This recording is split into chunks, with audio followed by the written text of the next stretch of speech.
Hello வணக்கம். நான் ஒரு குட்டி யூடியூபர். தமிழ்நாட்டில் எலெக்ஷன் அப்படின்னு சொல்லிட்டு அரசியல்வாதிகள் பல வாக்குறுதிகளை கொடுக்குறாங்க.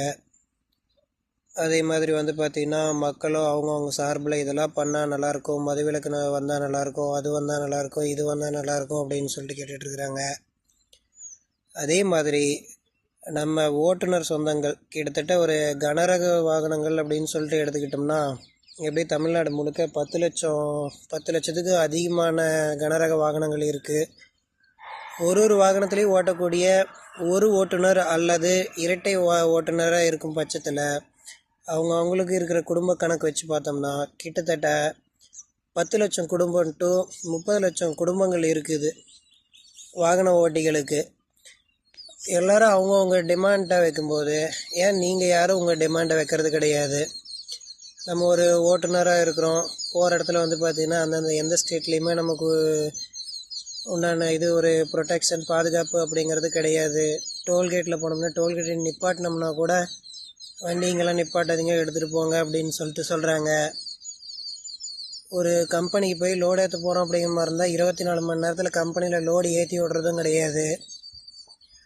2 நாள் ஆகுது, 3 நாள் ஆகுது, சரியானபடிக்கு சாப்பாடு வசதி கிடையாது, தங்கக்கூடிய வசதியும் கிடையாது. ஏதோ நம்மளெல்லாம் ஒரு ஒதுக்கி வச்ச பிராணியை பார்க்குற மாதிரி பார்க்குறாங்க. இதை பற்றிலாம் நம்ம பேசலாம். ஒரு மனுஷனோட அடிப்படை தேவையே பார்த்திங்கன்னா உணவு, இருக்க இடம், குடிக்க தண்ணினா சாதாரண தண்ணி தான், நான் வேறு எதுவும் டிமாண்ட் பண்ண சொல்லலை. அப்படிப்பட்ட அடிப்படை தேவைகள் கூட இல்லாமல் வீட்டை விட்டுட்டு போய் வெளியில் நம்ம இப்படி கஷ்டப்பட்டுருக்குறோம். இது உங்களுக்கான நேரம்.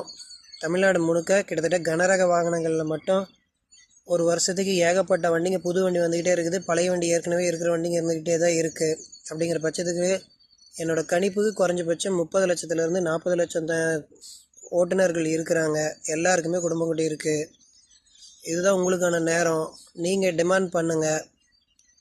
ஒரு சாலையோர சாரதியாக நாங்கள் இப்படி இருக்கிறோம், படக்கூடிய கஷ்டங்கள் எவ்வளோ இருக்குது அப்படின்னு சொல்லிட்டு தினம் வீடியோஸில் போட்டுக்கிட்டே தான் இருக்கிறோம். இதையெல்லாம் எடுத்து பேசலாம். அரசியல்வாதிங்க இதை பற்றி எதுவும் பேசுகிறாங்களோ இல்லையோ, நீங்கள் கேளுங்க. டிரைவர்ஸாக இருக்கிறோம், ஒரு டோல்கேட் நிப்பாட்டினா எங்களை துரத்த வேணாம் அப்படின்னு சொல்லிட்டு சொல்லுங்கள்.